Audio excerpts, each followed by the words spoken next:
Oh man. I think it's always like 9 hours of sleep. I don't think so. I thought it sounded amazing. Hey, Will. Dude, I feel like that this. Oh, it's going. Sweet. I feel like this break is really making me listen. Yeah, it's been a long time. Did you guys have a good break? Yeah. I'm not sure what we're doing. Weeks have been splitting hands. Yeah. But we're about far the closest to you guys. Yeah, for sure. Yeah, we love those too. So I feel like if you're even besides what we had as far as like having a conversation with people, but we love having people around. So absolutely. Yeah, looking forward to it, man. So I work Thursday.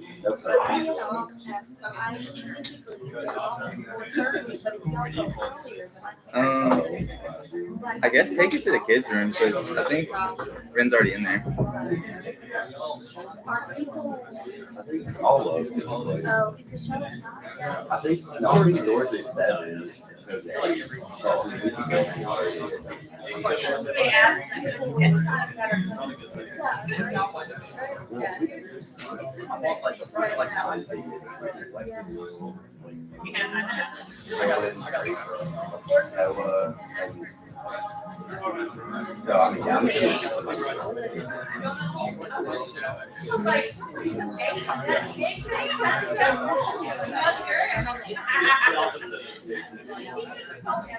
Yeah, we can do that for sure. But I just no, I love it.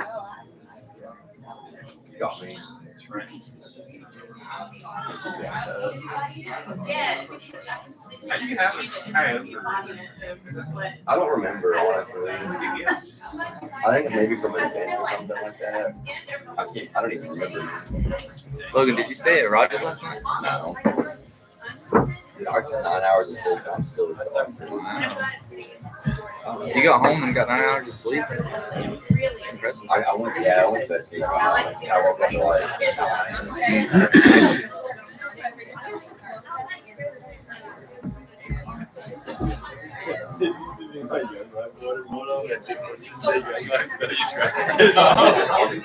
I just remember that in this moment.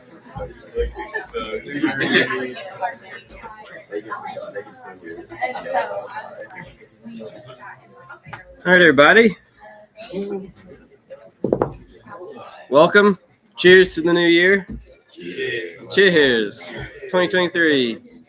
Happy New Year at Mosaic. Missed you guys very deeply. The rest, the 2 weeks off was incredible. Felt like my soul needed it, but also it was really affirming because I was like, I need these people in my life. And so even like gearing up more this week for today and the next couple weeks, gave my soul some life too, because I was like, this is what I want to be doing with all you people. So there's that. Missed you guys deeply.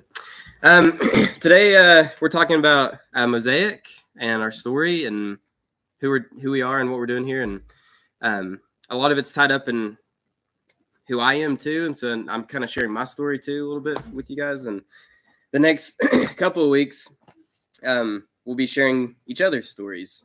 So January is kind of like I kind of want to zoom in on the power of a story, the power of your story, because that's what changes people. And so like today, I'm gonna barf on you guys a lot of my stuff and a lot of Mosaic stuff because it feels to be all tangled together for me. And I actually think it's tangled for you too. Like, who are you and what are you doing here and what's it meaningful to you? How's this meaningful to you? Like that's tangled up into all who you are, your experiences, your conversations, your hurts, your joys, your passions. Like it's all a tangled mess. You're not just here is what I'm trying to say. Like it's a long combination of divinity in your life of what God's been doing. And so we want to honor that in each other. So today we're talking about Mosaic, and we'll hit our 4 mantras at the end. And so I'm excited about all that. So to begin, excuse me, I want to read something that I've read a handful of times, but in the spirit of who are we? as a church community. I thought it was helpful. So starting out the new year, however you're walking into this space with your resolutions or rule of life or however you want to look at the year, this is a community we want to be right here. So to all who are here, to the devoted who's stable, and to you who doubt, to you who struggle, to you who feel lost, you're loved. Atheists, agnostics, seekers, believers, and those deconstructing, you're loved. The disabled, you who carry chronic pain, whose bodies challenge you in ways you're tired of explaining, you're loved. Shy people, introverts, you're loved. Raging extroverts, and you who carry a shameful past, you who are unsure about the future, you're all loved. Stay-at-home moms, construction workers, teachers, engineers, janitors, designers, bankers, baristas, health professionals, you're loved. Protestants, Catholics, Latter-day Saints, Charismatics, all manner of chosen frozen, Anabaptists, Baptists, Presbyterians, Lutherans, Episcopalians, the church surfers, and the denominationally promiscuous, you're loved. Conservatives, liberals, moderates, those who detest the classifications. Those of you who can't tell your loved ones what you think about church or politics, you're loved. Those who kept growing and changing and their church was not supportive, you're loved. Those whose beliefs have changed, maybe been pushed to the margins, you're loved. Those who feel like they can't share with others the beautiful spiritual journey you're on because you've been only met with opposition, interrogation, you're loved. Those who feel like they can't share their true self with others, you're loved. Straight, gay, bi, trans, you're loved. You who maintain a face of perfection, even as you're probably falling apart on the inside. And you who are flagrantly messy, you're loved. Those with addiction, those who've been clean for a long time now, and you who carry incalculable grief with you. And you who are carrying irrepressible joy, you're loved. All who are simultaneously sinner and saint, simultaneously believer and doubter, committed and questioning, all you children of God, all you cherished siblings, you're loved. God loves you, we love you, and we're so glad that you're here. There you go. Cheers. It's our opening liturgy for the year. I think it's fun. Yeah. This song, we've sang it a few times, so feel free to actually jump in and sing along. Kind of like what I talked about at the beginning when we started doing music, that it actually does something to us chemically and physically to sing and to join in with one another, but also just as a time to reflect. I'm not sure if we're doing Name the Good after this, but okay, then we'll move into Name the Good.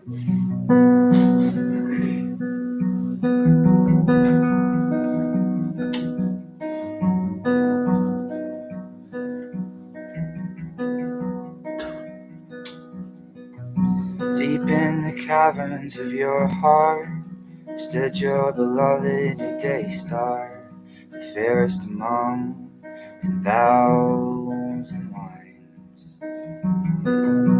You formed the seasons and fixed the time. You gave us smiles and morning light. Creation flowed from pure love. You were crafting, I was breathing. We were laughing, I was reaching out for you. I was made for heaven. I was made for Jesus. I was made to walk in the cool of the day with you.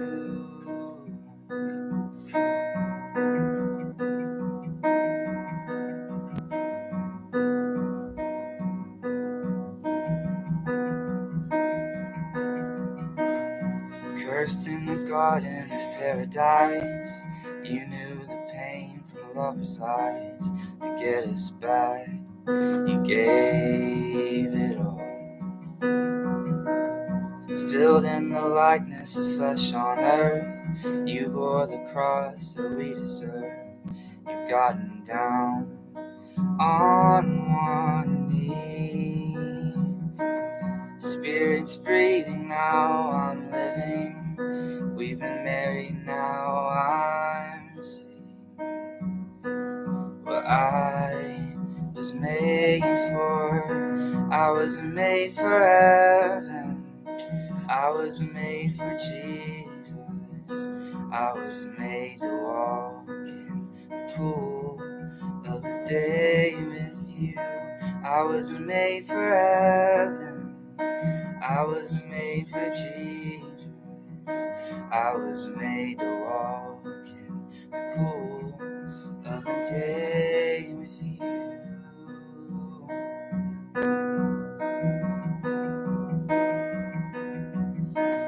The whole point of my existence is to know your love.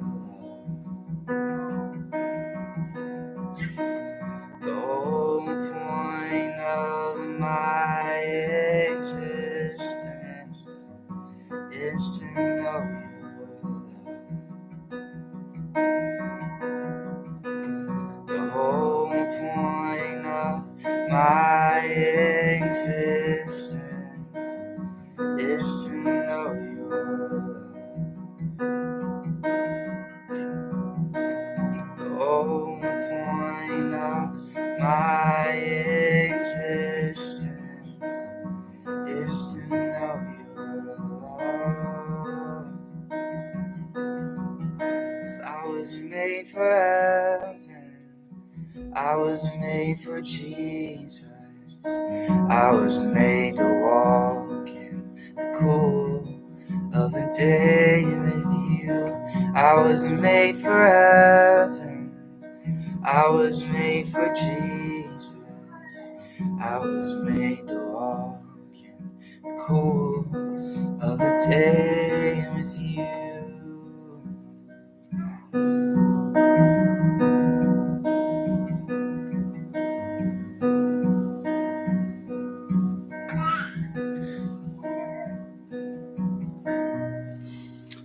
Jesus, help us to just pause and reflect for a moment on the ways that you've been good over these past few weeks, and to just enjoy time with one another again this morning. In your name we pray. Amen. All right, y'all. Let's name the good. Presents or presents? Come on. What? I've been waiting on that one. Yeah, let's name the good. I mean, if you got something good for Christmas, I need to hear it now. So.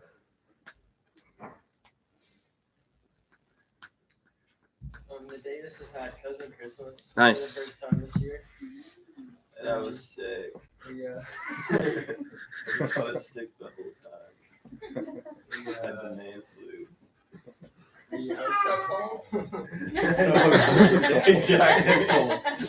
Exactly. And I wasn't in my own bed, so I was complaining the whole time. Technically, we had two cousin Christmases. We had one at a cabin in Boone, and then on Christmas Day we all hung together and played Will's GameCube and Ooh, come on. made cookies. You know, we'll beat Lord of the Rings one day. I've never experienced like looking straight at something and not knowing if I should go straight or like make a right turn. Like playing Need for Speed. I'm like, I was confused. I literally don't know. Like the graphics are so bad. Would you guys play Mario Kart? Yeah, Double we Dash? did. Yeah. It's a good one. It is very difficult. Is it good? Turn of the King, yeah. No, I have not. I've been procrastinating on getting new contacts or glasses, and my glasses are really scratched up. And I got these glasses yesterday, and I was so excited because they're gonna take like 10 days to ship, and it took 3. Just came home and I was sitting on my bed. It was the best moment ever. Because I can see, and it's like so clear. It's like doesn't have scratches all over it. That's good. Also, Lexi made me this jacket for Christmas. Nice. Cheers. Yeah. It's a cool jacket. We all need jackets now, so Yeah. I will take a jacket. I will take a jacket.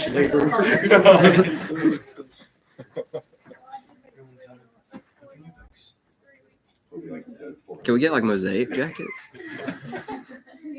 Like Grease, but for church. That'd be cool. Yeah, we're a motorcycle. Oh, I mean, that's the Thunderbird. The best part would be someone driving by and then 30 of us walk out of this room with matching leather jackets or something. Nope. Nope.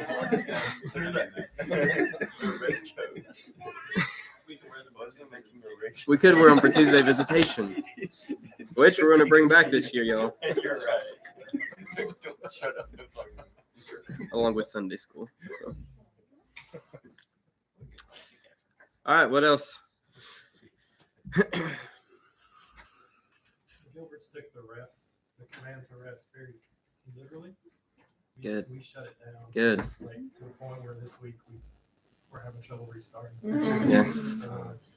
But I remember thinking like sometime last week, we've shut it down before, but it was almost like out of absolute necessity, and then there was like this aura, like guilt and shame over it, and especially like first time in our lives that the church ever told us like we're shutting down.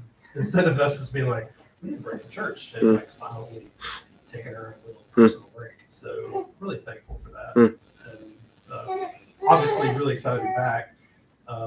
But just to be able to have the space to take that break as a group of people together and celebrate it, as opposed to that being some sort of like secret thing we do because we're really struggling and burn out and stuff like that. That's really cool. That's good. I was super proud of our church meeting for 2 weeks. We were resting. Yeah. We could have done like 5 services or something, over Christmas Eve, Christmas Day, and you do New Year's Eve? No, just New Year's Day service. Did you say flying drummers? We could have done that. We have a drummer. So. That's next week. Tuck's gonna be suspended from right here. Like 3 feet off the ground. Just a drummer. That's all we need. We don't need anything else. I think mine was this past Tuesday. Tuesdays are historically our date night, and we went to Tiebreakers, which if you guys haven't, it was a blast. The food's actually really good. Like I was surprised. I was expecting like Chuck E. Cheese food. But, no, it was pretty good. They made a good old fashioned too. So like that's cool. Yeah. An arcade and old fashioned. But when we go to arcades, and I say that because we go to arcades, we use our tickets to like look for stuff that we think that our pets will play with, because we're not like necessarily gonna play with it ourselves. So like the sticky hands. Well, we got this octopus that's made out of that same like sticky material, and you like throw it against the wall, and it like slowly like freezes down the wall. Yeah. Cats love it completely. So it's been a lot of fun. We played with it multiple times to the point where we had to like wash it to like re-stickify it and then play with it some more. So it's been really That's cool. My work has been really good to me over the holiday season. They just really pour into their employees over the holiday season to where I was like, they gave me better gifts than like my family did this year. So it was really awesome. even true. But no, they've just been really awesome. I haven't worked for a place that really does pour into their employees as much as Sturgill has. So it's almost like I was taken aback, but like it was really nice of them. So That's cool. Went to the Philosopher's House yesterday. Nice. Cool. And in 2023, I don't really have any resolutions, but I definitely be more available and intentional in my time. And a lot of times I'll feel like I'm running from one thing to the next. So we we didn't really have anything yesterday, and Andy was super gracious and just let me go be with people, and I didn't feel like I had to rush. And there they have like rooms, it's a house, and each room is named, and they'll bring you whatever you order. And so me and two other friends just got a room, and we were back there for like as long as we could have shut the place down, but we didn't, we left earlier. But it's that kind of open space where you can just be with people, and so I'm very appreciative to my family to let me go be a human outside sometimes, and then the place was just really, really cool, so you get a chance to go. So, That's cool.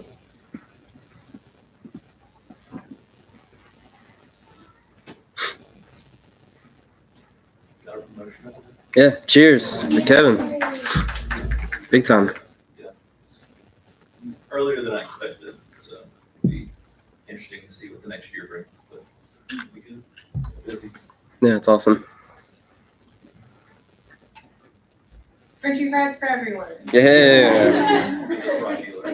Big fry dealer. The amount of people that have literally said, so go get free fries for life. Or cheddar rounds. Shoot.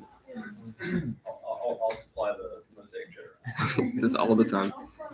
We need them all. Yes. Yes. What else do we need? Yes.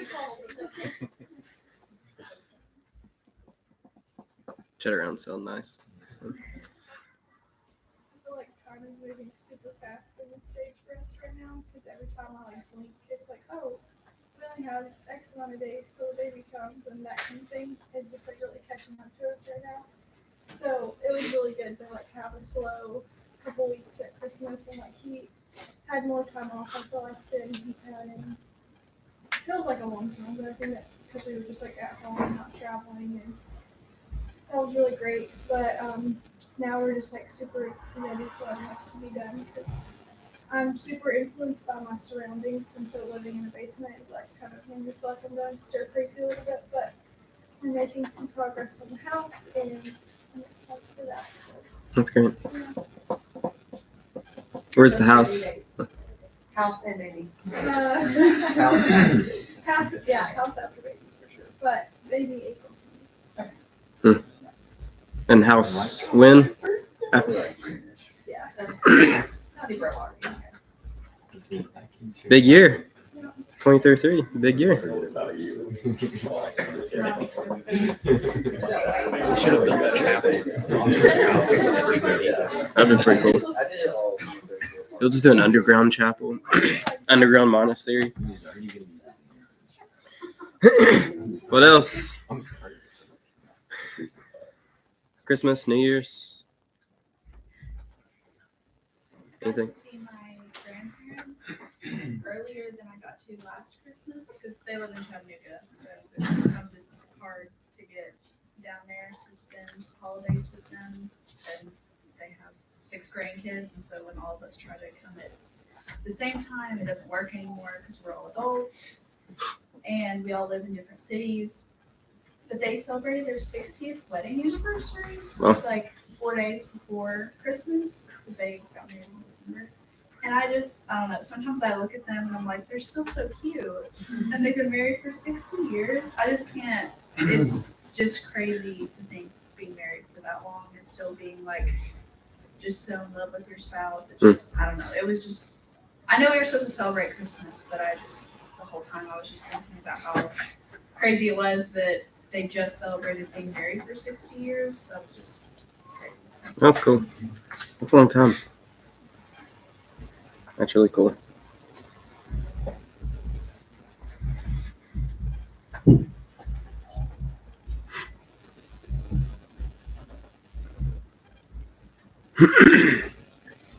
Anything else?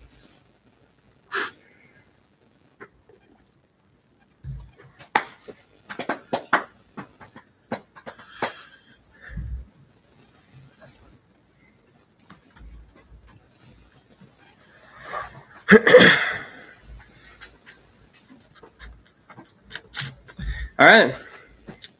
Y'all ready? All right. This is what we're going to do. We'll tell the story of Mosaic. And the more I've sat on this, the more I've realized it's a tangled mess, like I said earlier, of who I am, who you are, sequences of events the last 2 years and 5 years and 10 years. And so I wanted to kind of do this first to help you start thinking even your own story, because it's powerful. How you're here, why you're here, is like a massive sequence of events in your life of how God's actually worked and God's shown up in your life. And like I want to be able to see those easier. And it's been a really good exercise for me the last week or two of composing this, to actually put pen to paper and think about my life, think about what we're doing now, and like be able to trace God's hand a little bit easier. And so over the next couple of weeks, we're going to share each other's stories and honor each other's stories and participate in each other's stories in those ways. And so what I'm going to do today is three things. Like I said earlier, I'm going to share a little bit of mine and Taylor's story, Mosaic story, and the 4 mantras, because it's all kind of tied up together in one big web. Next couple of weeks, you can share your own story with the questions of like, why are you here? Not like an offensive way, but just why are you here? And then why is it meaningful that you're here? Like, what's exciting you about being here? And we'll proportion that out. And so if you're interested in sharing your story, I've asked a couple of you guys to share your story, but if you're interested, like, let me know, because next couple of weeks we'll be doing that. You can write it out and read it. I'm going to be reading some of mine. It's felt easier to communicate. I don't like to read stuff in front of people, but it's too hard for me to just like remember and articulate out. So I wrote some of it I won't. So if that's helpful for you, you can read it. I can sit up here and ask you questions, and just however you feel most comfortable for you to share your story. So sound good? All right. This is hard for me to work through, but we're going to do it. Okay. So a couple quick things. Let's go way back. I was born at a very young age. I'm just kidding. I started following Jesus when I was about 15. Even then, I had an acute awareness of my following of Jesus is different than what I feel is around me. So when I was 15 to 18 in high school, I had an acute awareness that which I was experiencing and reading in the scriptures is very, very different than I feel like the culture that's around me, the culture I was brought up in. And so even in high school, I would duke it out with my Bible professor, because I went to a small private school. We talked about the Bible, and we'd duke it out together because I thought he was wrong, So like we went toe to toe. So I was 16-year-old Blake, Bible school or Bible classes, duking it out. There's that. In college, I worked at Home Depot. Went to ETSU, and my time at ETSU, my time at Home Depot, I was surrounded by a crazy number of humans who were leaving the faith, who were about to leave the faith, or had left the faith, or had 2 middle fingers towards Christianity. And it was a weird number of people. Like, I was just working at Home Depot, and those are all the people around me. It's crazy. But that's when I learned to fall in love with this journey, because I was uniquely surrounded by people who were asking questions and wrestling. And I really do attribute a lot of who I am, a lot of Mosaic, to those days. Was I was sitting at ETSU in communication studies, which in communication studies, you work through the issues. You talk about gender and sexuality and politics and philosophy and psychology. And like, you talk about these issues. And if religion plays a role in it. So I'm sitting in college having these conversations, and I'm working having these conversations. And so I really think about that as really shaping into who I am. Let me read some of this.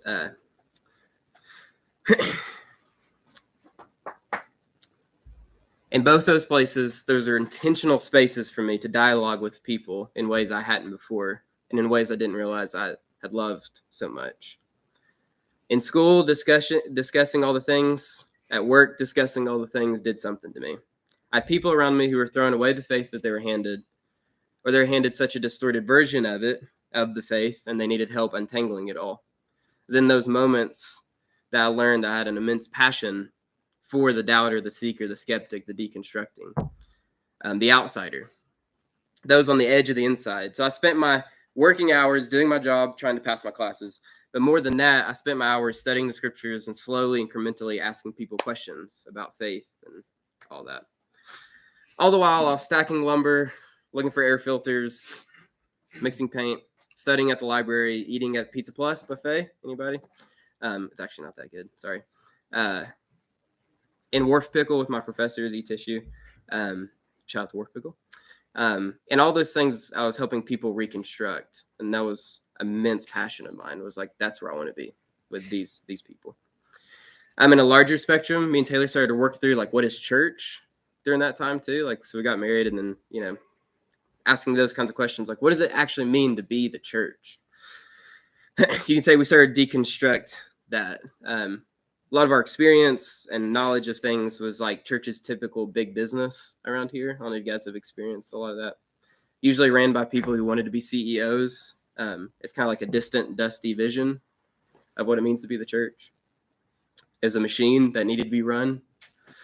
And that's what it felt, and that's what we experienced a lot. Like we studied a way of being the church. We participated in being the church in a way that was beautiful and authentic, but surrounding culture seemed to be somewhat different. We fought the fight, tried to roll up our sleeves, get our hands dirty, and tried to create a beautiful, authentic spaces in the old system. And sometimes it works, and oftentimes it didn't. So through a lot of that season, we experienced a lot of hurt and church trauma stuff. I know you guys can resonate a lot with that. People, pastors criticize us, think the worst of us, and it was really difficult. Me and Taylor left the church for like 5 months, 6 months, just because it was too difficult to bear. But we gained lots of new friends during that season of people seeing it similar ways, and that was really, really helpful. I need to read this because I'll cry. Eventually, we stepped back in because we felt like we needed to roll up our sleeves. Like I'm not going to go down. I'm not going to leave. I love this thing too much to leave. So we went back in, wanted to roll up our sleeves and keep going. And even in our stints away or my questions and my doubts, like, is it worth it? I couldn't leave. You know, it seems like God's always got a grip of like on us, and I'm thankful for that. All that time, you know, we're starting a faith journey together. So think about your own faith journey. Think about key moments that started you. Oftentimes it's pain. Oftentimes, you know, Richard Rohr says usually the things that begins our faith journey is either great love or great suffering. And most of the time it's great suffering. I'm not saying what we went through is great suffering. I'm just saying any kind of pain you can identify, usually that's a start for you. But also is theological for us. It was a different journey of faith. How do you think about things? What's it mean to be a Christian? How do you read the Bible? All that. Like, those are the conversations I was having with people. Lots of people were handed distorted versions of faith, and that's exactly where I was, and I wanted to be there and help untangle those, because what I saw in the Bible was so much bigger and better than what they were handed, what I was handed. That faith journey felt like God is always opening up new doors and turning on lights in rooms that maybe you didn't know existed. That's what it felt like for us. We're always asking, we're saying, oh, wait, there's more. Like, God's always opening new doors, and that's kind of how that beginning felt like. That's where we created the imagery of the lantern, which I've talked about before. You pick up the lantern and you keep going in the cave. Like, that's what the spiritual journey is. It may be dark, sometimes lonely at times, but like, that's the journey of faith, is you pick up the lantern and you keep going. That's the only thing. You don't quit. Whatever it is, you don't quit. You just pick it up and keep going. So we began to rethink, process more. That led me to go to seminary. Cheers to Western. At this point in my life, it was less because you need that to be a pastor. I think I left that ideology behind. You have to have the piece of paper to make you a pastor. I think I left that behind. The thing that sent me to seminary was purely because I wanted to process these things more, and I wanted to help people. Because these are the people I'm surrounded around. They're asking these questions. They were handed distorted, perverted views of the scriptures and the Christian faith.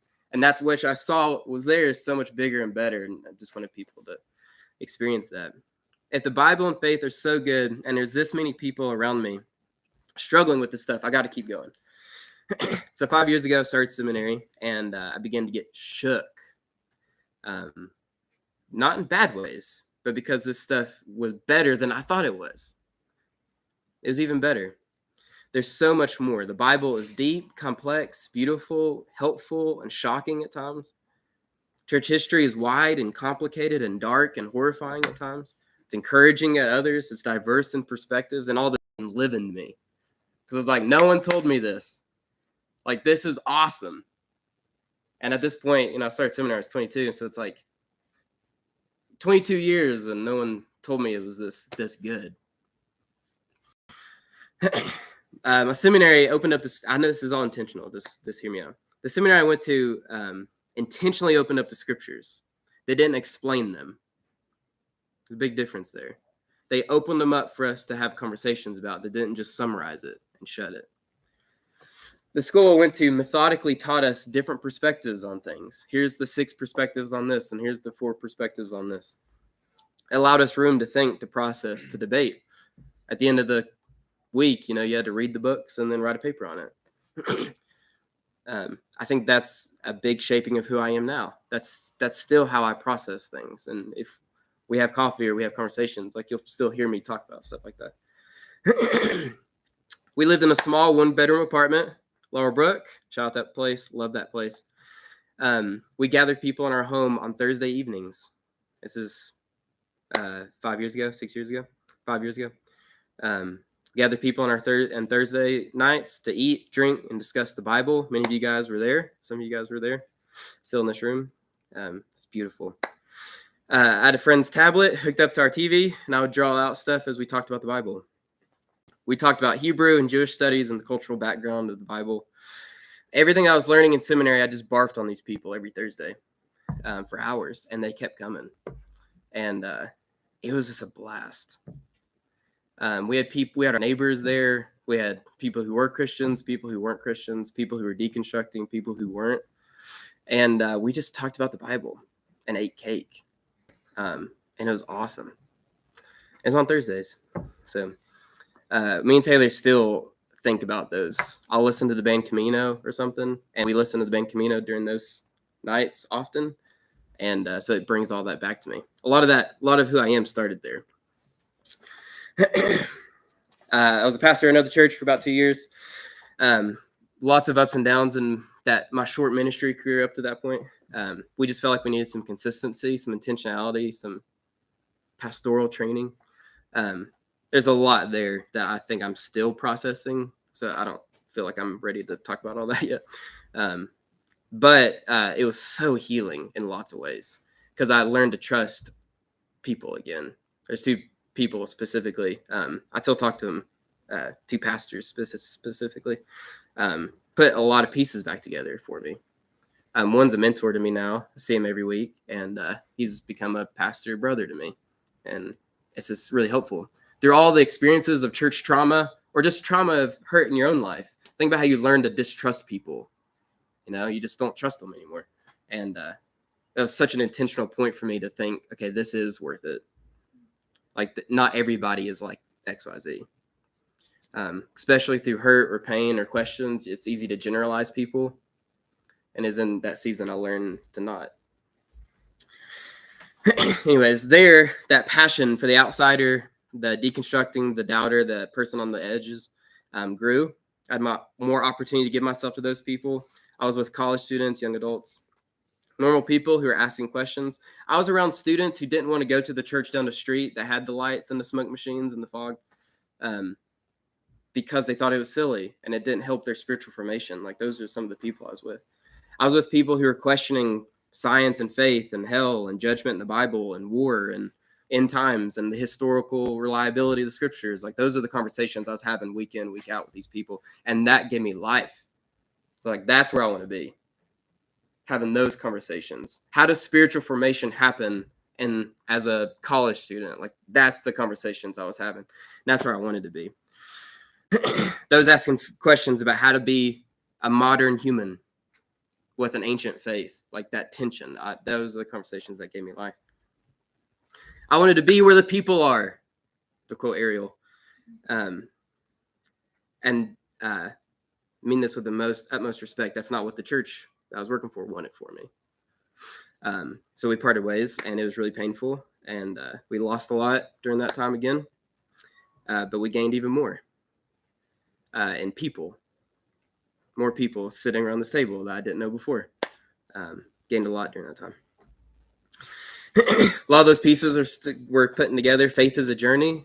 It's not a set of dogma or doctrine that you believe or you don't. The Bible is far bigger and better than we've made it out to be, and we got to get that to people. It's complicated, but it's also really good. We got to give people space to think, to reflect, to disagree on stuff. God is big enough for that. Growth is more than just what's going on in your mind. You can be completely right theologically and still be a pain in the ass. Like, can we all experience that? We know that. The way of Jesus, his teachings and his rhythms are like actual healing for our bones. Like participation in the ways of Jesus heals us. It's as practical and down to earth about anger and presence and prayer and anxiety and what you do with your money and how you treat someone who disagrees with you and you treat someone who just said something really hurtful to you. It's as practical and down to earth as that, needed as that. It's a way of being human in the world, one that we're always invited into. Church needs to be a place where you're free to think and feel and be. Like, you don't have to have it all together. You don't have to perform, and you don't have to have it all figured out. And too often, that's not our church experience case. You have to have one or the other. You got to perform enough, or you got to know enough. And like churches, like, what if church was a space you don't have to do either? All those things are always falling into place. Things will click along your life. Different moments and seasons and experiences and people, things will just keep ebbing and flowing. You'll be somewhere between wrestling and contentment all the time. Like that's the spiritual journey. Through all of that, Mosaic, I think, was born. I hope that I was trying to make key points through all that to help you see that there's a lot of values here from all that. But to get very practical and specific, Mosaic began as a Tuesday night bonfire at my house. Some of you guys were there, and it was just a Tuesday night. We should have done it on Thursdays. It would have been better, but we did it on Tuesdays. And we sat around the fire, and we had bourbon, and we talked, and it was incredible. Because the question was, what if we got people together and we just had a space where you could talk about all the things? Like whatever comes up. Theology, Bible, faith, fatherhood, marriage, psychology, politics, love, loss, the absence, the presence of God. What if you created a space where all this stuff was happening at once? Like you were free enough to come. It happened around the fire. Sometimes it was ordered and structured. Most of the time it wasn't. It was more of a space than it was a structure. Think about the things that have changed you and shaped you. Usually it's not a structure. Sometimes it's a space and people. All the while, those images are still spiraling in us and in that crew of people. Stories of your past, your hurts, your passions, your dreams, like all that combines into who you are. Through all that, I found myself around more and more people who were asking similar questions. And that's how it always works. Is you pick up the lantern and you keep going, you jump into the cave and you find someone else who's there with you. Like if you try to find everybody first and then take your first step, that's not usually how it flows for us. Usually it's the other way around.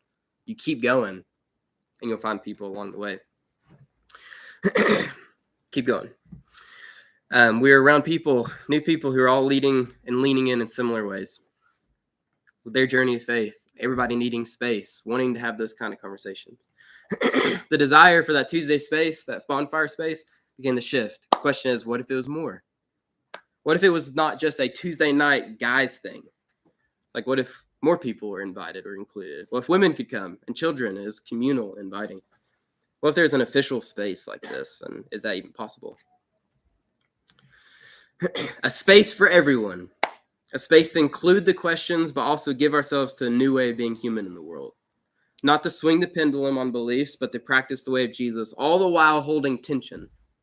What if there's a space where you could be both free to voice your deepest intellectual questions about faith and the Bible, and at the same time talk about how we can intentionally and methodically practice the way of Jesus together?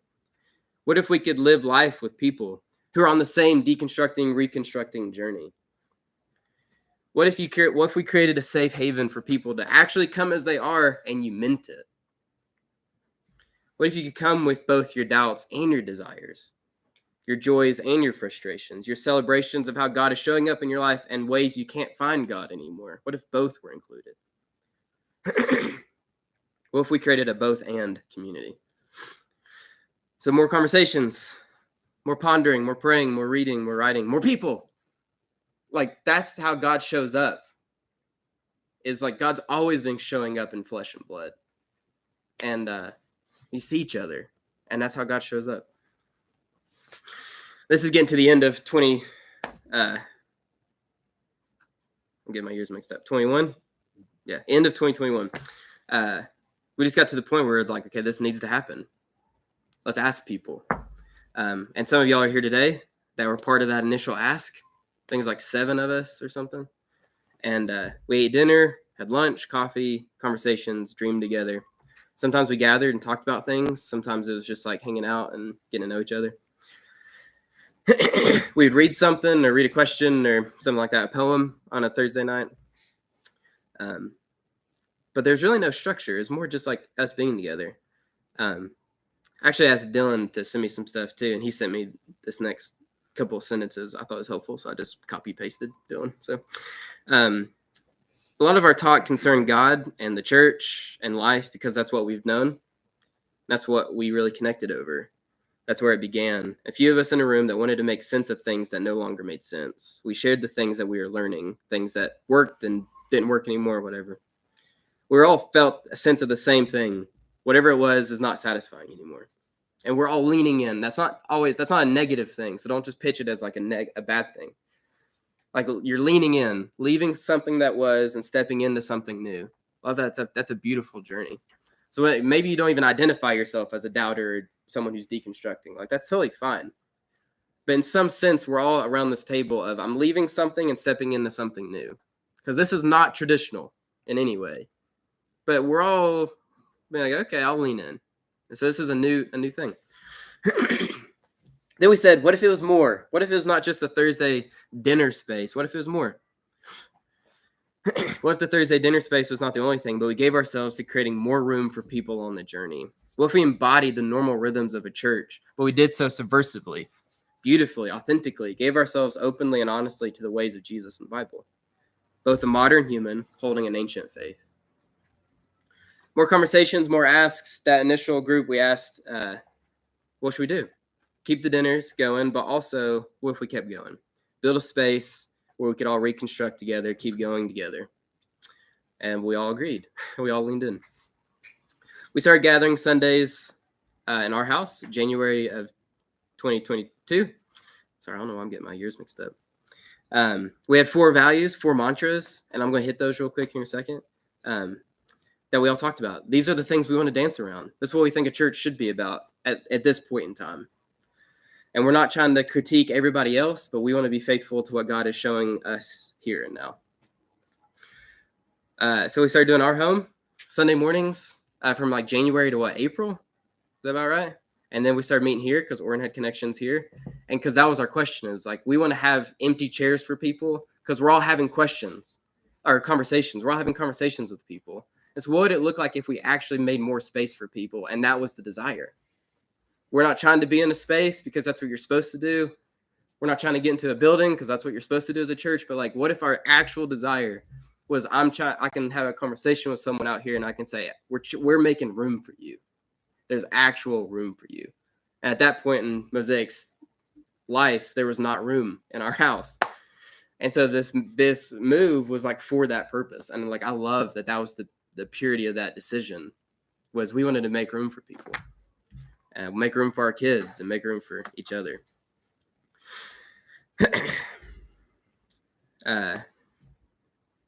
Anyways, I'm going to skip through some of this so we talk about the mantras. We've talked about a lot of things, and I've just been recounting it. We talked about the mantras. We talked about how to practice the way of Jesus together. We did a whole series of conversations on that. We talked about heaven and hell, 2 big ones. How to get there now, how to experience the life of heaven and hell now. Talked about that. That was fun. We talked about moments of Jesus, went through the Gospels, like trying to observe the person of Jesus and learn from him. Talked about these Old Testament stories that we all grew up with from VeggieTales and felt boards, and try to reclaim them and say like, man, we really can learn from these things. Talked about how to waste our lives. Like give yourself slowly, incrementally to the person of Jesus, to the spiritual disciplines, to being someone who notices, who observes beauty, who can practice these things deeply. And that's not a wasted life. It looks like a wasted life, but it's not. We talked about Zimzum, God creating space for us, and then we create space for others, hospitality. Talked about Advent and honest Advent, Christ for us, Christ in us, Christ through us. And here we are today, January, 8th of 2023. Here we are, Mosaic. I'm blown away at you all. Of just like, here we are. And the many faces that are here and where you guys are all from and your own story of how you came and who invited you and why you're here just makes me so like happy, because I think that's how it's exactly supposed to be. Like, that's why we call ourselves Mosaic. My story is different than yours, and that's how it's supposed to be. Like, my story tied up in the Mosaic is going to be unique to your story being tied up in Mosaic. Mosaic story is its own thing. So, like, ponder your own, like, how are you here? Why are you here? What's exciting you about being here? And that's some of mine. It's like, this is exactly what it feels like God's been doing in my life for over a decade. And that's why I'm grateful to be here, is because this is exactly where I want to be. And for all I had no idea that those moments were going to peak up in my mind as I was sitting with this. And I just love that. I think that's divine. Let me hit our 4 mantras real quick. I promise they're just going to be quick. Some of you may have never even heard these. So here we are. We came up with 4 mantras for Mosaic. Like, what are 4 things we want to gather around as a community? These are all worth a whole conversation by themselves. But these actually go way back to some of those beginning bonfire conversations, which is interesting. The first one, we think as a church community, we need to reclaim, we need to recover, we need to go back into is what we call the art of being human. God's first word about humanity in the world is that they're both good. Like, that was God's first word about it. We believe in the original goodness and the image of God in everyone and everything.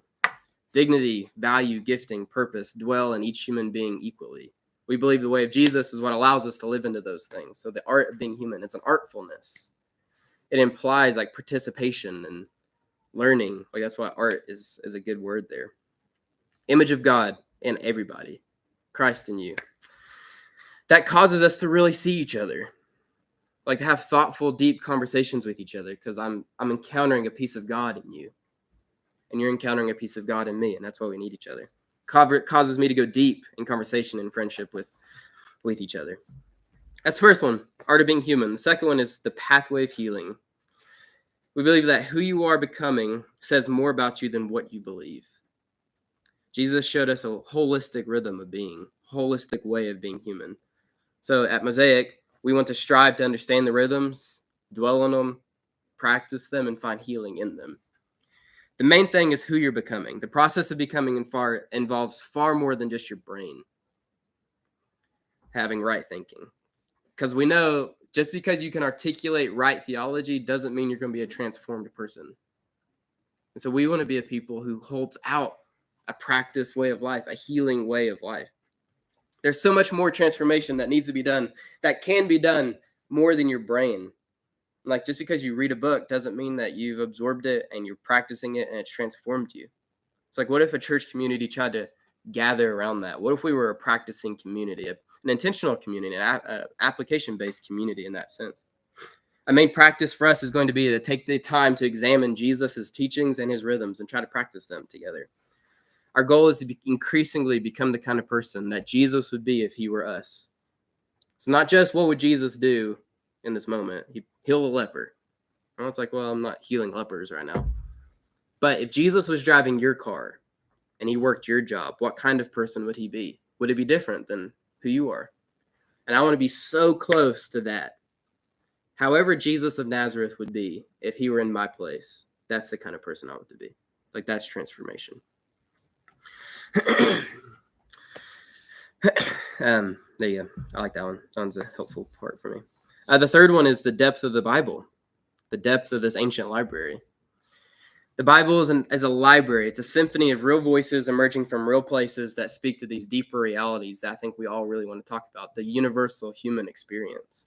It's what makes it so compelling and captivating and timely, but it's also why it's so often misunderstood. A lot of us were handed flat, one-dimensional perspectives of the scriptures, and it's just not the case. Like the Bible is so fun and hard and complex and insightful and shocking and like really relevant to our lives, but you have to do the work because it's an ancient text from thousands of years ago in different languages, written by different people in different places, and they meant something different. So we have to kind of do the work. It's complex and it's deep, but that's okay. The Bible is what we wrestle with. It's a work of literature concerned with what it means to be human. That's what we want to learn from. It's less about getting it right and more about getting it lived. Like the Bible is livable. The fourth one, the last one, I promise, and I'm done, is the authenticity of belonging. Humans have always needed other humans. Mosaic strives to be a place where belonging is inherently honest, peaceful, challenging, and authentic. Bring your headaches, your heartaches, your whole self. I love that one.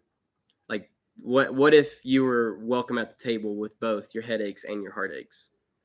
Your theological inquiries and the way that you're wrestling with it. God's not answering your prayers right now. Like both are welcome at the table. A community that actually lives come as you are, where honesty all around is the value. Friends gathering around the meal, talking about things that matter, building each other up. And it's a whole lot bigger than a gathering on a Sunday. It's a way of life you give yourself to. Like, what if you actually belong to a community in every way? And you could be completely honest. So there's our 4 mantras or statements or whatever, values. Art of being human, pathway of healing, depth of the Bible, and the authenticity of belonging. Those are 4 values that I think guide us and shift us and make us focused on this is who we could be and should be in the world. It's not for everybody. That's what we've been saying from the beginning, is this is a table for everyone that may not be for everyone. That's okay. But this is what feels really fun and beautiful and captivating for us. And so it's just so much fun to do this with you guys. And so there's my story, there's Mosaic story, there's the 4 mantras in 32 minutes. So this is what we're gonna do. We're gonna take some time. I try to give you guys enough to ponder, but I want you guys to actually take a second. If you want to write it on your phone or if you have pen and paper, should have prepared you guys more. But to process, who are you? What are you doing here? And why is it meaningful to you? And I wanted to show you why I'm here and why this is meaningful to me. And it doesn't need to be as written or long as what I made mine. That felt honest to me. I needed to do that. It doesn't need to be that if it's not you. But what are you doing here and why and how? And I want you to process that. So we'll give a couple seconds. Will, if you want to come and play something for us, just to sit here. Just a couple minutes, nothing major. I want to honor your story. I want you to learn to honor your own story too, and how God's shown up in your life. We name the good each week, but I want to get better at seeing and naming God in all things and learning from those things. So I'm gonna give you guys just a couple of minutes to rest, to read, to think, to jot some notes down, and then I'll come back in just a second. So.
You can feel free to take more time or whatever. Sit with it, process it. Not everybody has to share over the next couple of weeks. I've asked a handful of you to share. So I'll talk to you guys about that after this. If you're interested and you want to, like, just let me know, and we'll do it. I may just ask more of you guys to share if you want. But it's not going to be just like, okay, Tuck's going to do it now. Like, I want to set Tuck up to share his story, and we're all going to lean in. I'm not saying you have to. I was just giving you an example. We're all going to lean into Tuck's story and find divinity in it and be like, okay, this is beautiful, and this is why you're here.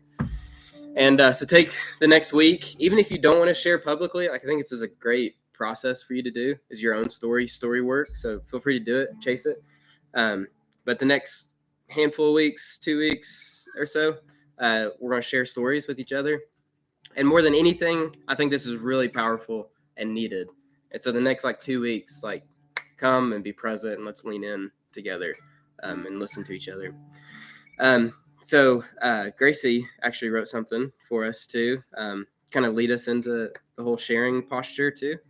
So she's going to read that, and then I'll pray for us, and then I have some, I guess, announcements for us. So Gracie. Yeah, I have never really shared my story or been wanting to share in these types of settings, church or whatever. But Dylan was talking to me about it, and Blake had mentioned the opportunity for everyone to share their story, and I felt kind of inclined to, and I wrote it out, and I thought that it had the potential to resonate with some people, and if not, just affirm all the good that Mosaic is doing in our lives and mine specifically. So I wrote it out because I suck at talking in front of people. And I figured it would just be easier for me to stare at the paper. So, yeah, okay. It was a cold and foggy Sunday morning. My eyes were still heavy with last night's dreams as our 2002 Honda Civic went 45 miles an hour over the speed bump in order to get to church on time. I was squished in the middle between my sisters, contemplating the meaning of life as I tugged at my skirt, making sure my bare kneecaps didn't see the light of day. It was my fault we were going to be late. The 2 dresses I had tried on before weren't modest enough, my father told me. Faith has always been a topic that overwhelms me with discomfort. Growing up in a religion I didn't understand and with emotionally absent parents, it wasn't something that we talked about, but it definitely wasn't something we were allowed to question either. So on Sunday mornings, I got up, made sure my dresses were long enough, went to the church, and prayed to the God I didn't know. With full transparency, it was a God that I resented. And as long as we're being honest, allow me to clarify. I was not a good Mormon. I was a troubled soccer player, the disrespectful heathen, the hopeless sinner, the rebellious teen that everyone whispered about as I came in on the few Sundays out of the year I wasn't in another state or country playing soccer. Through grace and good works, yes, that's how you were getting to heaven, or so we were taught. Unfortunately for me, I had done very little of the works, and every middle-aged woman made sure I knew that. I hadn't sewn the quilts, cooked the meals, read the additional testament of Jesus Christ, been to the temple, gone on the mission, or met with the man in charge in an abnormally small room to confess my sins. Yeah, you could say I was a pretty shitty Mormon, and I would agree. Church was the first place I felt as if I wasn't good enough. And if I wasn't good enough for a perfectly loving God, what the hell was the point? I can remember the feeling of confusion being present in my life, even as a young child. And as I grew up, that confusion remained, but also grew to become anger, resentment, hopelessness, and loneliness. It was like I was waiting for it to click, to finally have that testimony where I felt so overcome with my faith and the love of God that it brought me to tears as I proclaimed it to the congregation. But it never did. There were days that I looked up at the sky just begging to feel something from a man floating in the clouds, but all I ever felt was a hole, an absence. It was gaping, and I remained desperate to fill it, but eventually I discovered a different way to ignore the void. I met my eating disorder for a coffee a couple times before we became the best of friends, sisters even, completely inseparable. She was caring, understanding, and most importantly, she would listen to the darkest, most unimaginable thoughts in my head without judgment. I was able to confide in and rely on her like I had never been able to do with anyone. We sipped our concentrated shots of espresso, which tasted like boiled airplane fuel, but I refused to question it because she so generously ordered it for me. I wanted to thank her, but I didn't know her name. She never told me, and for some reason that was okay. How could someone that supported and validated me be unhealthy? She knew how to help me transform into the star soccer player that all my coaches told me I would never be good enough to become, the beautiful and faithful Christian girlfriend that his parents would finally approve of, the hilarious sister and daughter that made her family proud, and the devoted Mormon that was undoubtedly going to make it to the highest tier of heaven. Maybe I had indeed found the path to God. It wasn't until we were conjoined at the metaphorical hip that I learned her name in a cold, dark doctor's office, but by that time it was too late. Her grasp was only to grow tighter and tighter. I apologized profusely because everything was my fault. In both reality and the nightmare of my mind, I was the problem. You're not enough, you're not enough, you're not enough, echoed in my mind like a broken record. It's all I'd ever been told, but who was shouting at me this time? No, it couldn't be my most trusted confidant and beloved ally. She would never. She was the only one that cared. She was the only one that understood my pain. She was the only one that believed I could become everything I'm not. I continued to encourage my own manipulation and sabotage because anorexia told me to, and she knows best. Together we would prove them all wrong. I would finally be everything they wanted me to be, and maybe that meant I'd be good enough to feel God, to be loved by a God. She was smarter than me, extremely quick-witted, and critical of things I would have overlooked without her keen sense of smell. She thrived off the scent of my desperation to please every single person in my life. Slowly but surely that desperation became solitude. solitude and isolation from those I called my friends, teammates, and family, because eventually my absence was the only way for me to please them, and it was more time for anorexia to whisper lies in my ear. She was the bane of my existence, but also my muse, my God, and she demanded to be treated like royalty, only lacking the crown. She won each and every battle until she didn't anymore.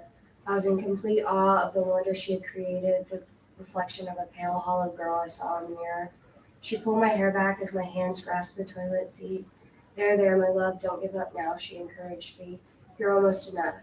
Yes, she was right. How could she be wrong? I just needed to lose a few more pounds and then I will finally be free of this. But I faded further and further into the abyss. Her reign eventually came to an end, but it wasn't a quick and fleeting death. It was slow and painful to both her and myself, as there was much damage beyond repair. I was awoken in the darkness of night by a nurse shaking me with all her might, because she feared she had lost my pulse. But that only angered my dear friend. She hated the confinement of the four white walls and the blatant honesty of the machines I was connected to. The machines that beeped each time my heart almost gave out, and the look of concern painted on the nurses' faces. The next morning, as soon as we were alone, she grabbed my hand forcefully and led me to her porcelain throne. They're lying to you just as they have always done, my love. She pulled my hair back and continued.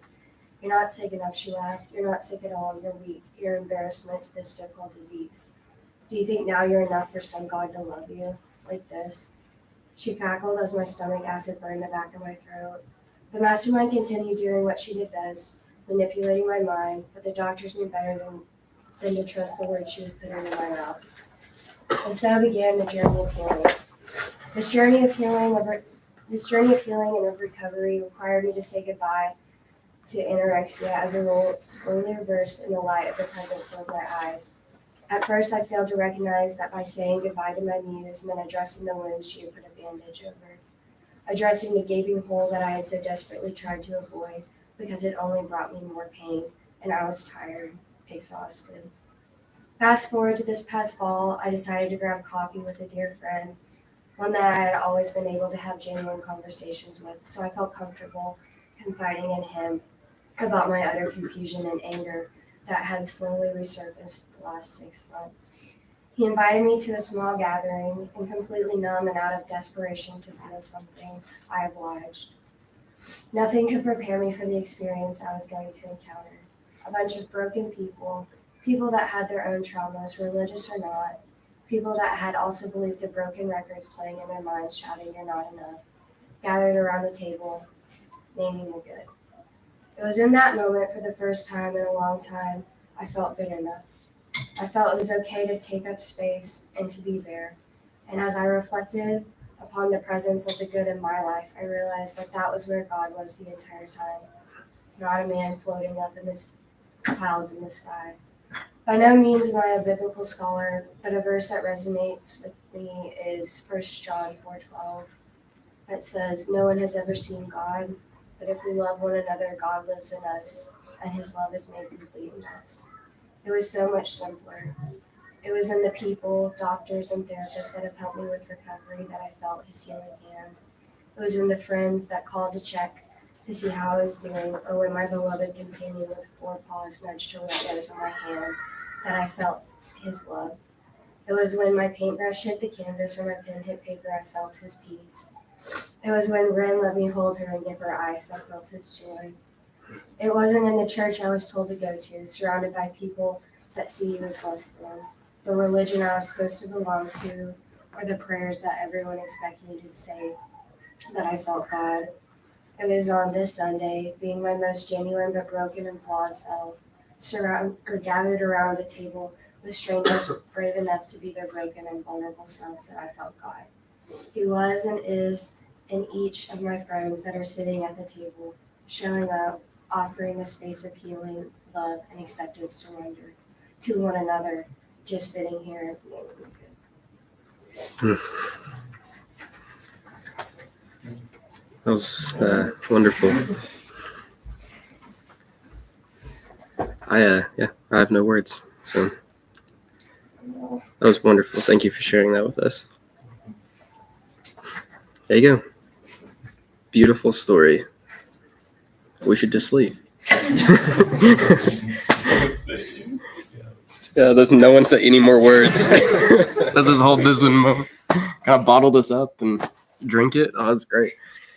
Let me just pray. Let me pray real quick. God, we are here and we're yours. All of our stories being woven together in some way. And what Gracie just read, a beautiful example of that. And we're all part of this in some way. And you're always weaving our stories together. Whether it's beautiful now or it'll be beautiful eventually, it all makes up a beautiful quilt that you're putting together of our lives. And so I thank you for that. And I thank you for my friends here in this circle in the next couple of weeks as we share our own stories that you've woven in us, around us, through us. We just want to see divinity as we've seen today. So God, we're here, we're yours. And we just give everything that happened today to you. Amen. Amen. All right. Let me just hit some quick announcements for us as Sunday ends. I had the TV here because Paige, it's not here today, illustrated for us some things based off of her 4 mantras. So that'd be cool to have her do something that she likes to do. She's really good at it, to illustrate something for us. And so she illustrated 4 images based off of our 4 mantras, and they're really beautiful. She's still working on them, so they're not like as a finished form. So I was going to show you guys them today, but I don't have my dongle here because that hooks up to the computer and hooks up to that, so I can't show you guys. So sorry. I'm sweating, so. You think you can describe the images to us? I guess I could. I could probably send them in the group me. I'll ask her if that's cool. But I'll send them in the group me. I don't know what we'll do with them, but they're really cool. So we'll put them on jackets. There you go. There's that. As you progress, you'll get a different. Yeah, that's right. As you earn more, you get more patches. I've earned mantra 1. Yeah, I'm on mantra 4. So is that the next 2 weeks we're gonna do stories. So again, if you want to share, please tell me. Plan for something like Gracie. You can write it if you want to, if that's better for you. I can probably sit up here and just ask questions with you, but the goal is like what she just said, 10 minutes or so. But honor your story so we can share multiple people in one day or whatever. So I've already talked to a couple people about Sunday, but if you're interested, let me know and we'll figure that out.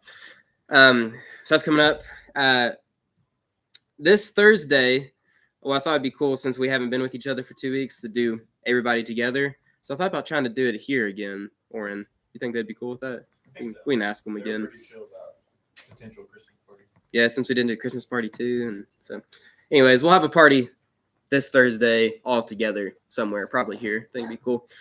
But then the thought would be for this semester to try to do groups again in some way, and my pondering is to do 3 groups because one of the last times we did our group, we had like 18 come, which is fine. But the whole goal of doing groups is to get that number smaller so you can actually have thoughtful dialogue with everybody. And so anyways, we try to make them less, what am I trying to say? Like all the couple people with families or kids are usually towards Kingsport with us, and the younger adults. Sorry. Anyways, everybody else is towards Johnson City. And so ideally we'd all be intermingling together. Does that make sense? So I'm trying to figure that out. My goal is to do 3 and then tap people on the shoulder and just be like, hey, would you mind to come to Kingsport instead of this one? So if you're interested and you're intrigued by that, like, please tell me. Otherwise, I'll just have to split people up. So there's a lot of questions there. I'm still trying to figure it out. But this Thursday, we'll do everything together. I'll talk more about group stuff the next Sunday. Sound good? Cool. This is the last thing I promise. I really do think 2023, and maybe this will be an idea for a couple months, and then we'll find something else, is to focus on rebuilding and reconstructing. So with your new questions, with your new perspectives, how do you read the Bible? And how do you pray? And how do you think about this? And how do you have a conversation with this person? I want to get as practical as we can get on some of those things. And so I'm trying to figure out if that's this kind of space, or if we should launch Mosaic Sunday School. Anybody? And have that kind of space. I had a conversation with someone about like reading Revelation, like whenever you have that weird uncle who makes a comment about the end of the world. Like, how do you think about that? You know? So it's like, what if we had a Mosaic Sunday School about how to reclaim Revelation? Sounds like a hell of a time for me. I'm ready for it. It's like, I'm pondering those things. I think that'd be really fun. So that's kind of my ideas for some stuff. Anybody else have any conclusion thoughts? Things I missed? Great. All right, y'all. Cheers. Glad to be back.